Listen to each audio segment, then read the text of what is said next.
News সত্যের পাশে সময়ের সুখবর নিয়ে এলো হামজা ফ্যাশন।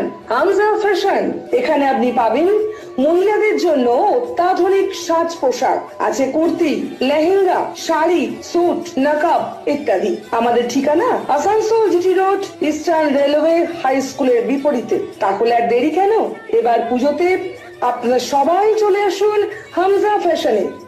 ন্যায্য দামে নিয়ে যান আপনার পছন্দ মতো জিনিস। নিউজ সত্যের পাশে সময়ের। মঙ্গলবার থেকে আসানসোল পৌর নিগমের স্বাস্থ্যকর্মীরা লাগাতার কর্মবিরতির পালন শুরু করলো। স্বাস্থ্যকর্মীরা মঙ্গলবার সকালে আসানসোল পৌর নিগমের সামনে বিক্ষোভ দেখান। স্বাস্থ্যকর্মীদের বক্তব্য, তাদের বেতন বৃদ্ধি দাবি সহ বিভিন্ন দাবি নিয়ে সুডা মুখ্য স্বাস্থ্য আধিকারিক, আসানসোল পৌর নিগমের স্বাস্থ্য চিকিৎসক, আসানসোল পৌর নিগমের মেয়রের কাছে স্মারকলিপি জমা দিলেও কোনো পদক্ষেপ গ্রহণ করা হয়নি। তাই বাধ্য হয়ে কর্মবিরতির ডাক দেওয়া হয়েছে।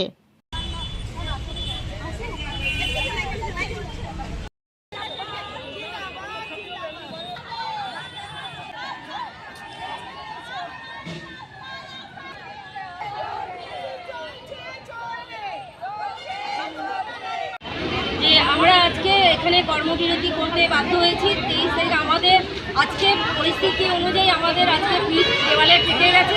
তার জন্য আমাদের খুব দরকার ছিল, মানে আন্দোলন করতে করতে আমরা আজ কোনো কিছু না পাওয়ার জন্যে আজ আমরা একদম কর্মবিরতিতে লাগাতার বসছি।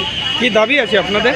আমাদের অনেকগুলো দাবি নিয়ে আমাদের এই বিরতি হচ্ছে। তার মধ্যে দুটো তিনটে বলুন। দুটো কারণ হচ্ছে, একটা হচ্ছে আমাদের যারা 60 বছর 65 বছর আগে মারা যাচ্ছে তারা কিছু পাচ্ছে না, তাদের যাতে যে 5 লক্ষ টাকা বলা হয়েছে সেটা যাতে পাওয়া হয়, আর আমাদের যাতে আমাদের পার্মানেন্ট করার যে প্রতিশ্রুতি দেওয়া হচ্ছে যে আমাদের পার্মানেন্ট করা হোক।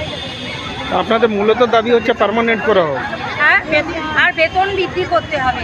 বেতন বৃদ্ধি আমাদের সেই প্রথম থেকে সেই একই হয়ে গেছে। আজকের বাজার অনুযায়ী আমাদের এই পরিস্থিতিতে আমরা সব রকম কাজ করাই নিচ্ছি আমাদেরকে দিয়ে, কিন্তু আজকে আমাদের পরিস্থিতি সেই 1200-250-র মধ্যেই রেখেছে, কিন্তু আমাদের বেতন সেই জায়গায় বৃদ্ধি করতে পারেনি এখন। আপনার পরিচয়? বেলডাঙ্গা ইউপিএসসি রত্নাদি নিউজ সত্যের পাশে সময়ের। Green Asansol, clean Asansol. আপনাদের শহর আসানসোলকে রাখুন নিউজ সত্যের পাশে সময়ের।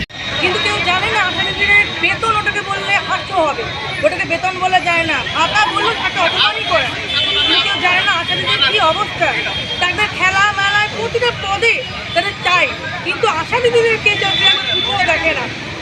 সবারই কিন্তু বাড়ছে বেতন, কিন্তু বেতন কি আশা দিদিরা সেটা জানে না। বেতন কোথাও অর্থ কী, সব কিছুতেই বলছে আশাকে দরকার, এমনকি একের পর এক ট্রেনিং করিয়ে চলেছে, কিন্তু আশার কোনো মূল্য নেই। আশা সব জায়গাতে মূল্যহীন একটা হাস্যরূপ। আমরা ফিল্ডে যাই, সেখান থেকে শিশু থেকে শুরু করে বয়স্ক পর্যন্ত শুরু করে সবাইকে দরকার আশাকে, কিন্তু আশার কি দরকার এই দুর্মূল্যের বাজারে, কিন্তু সে কে খবর রাখে না।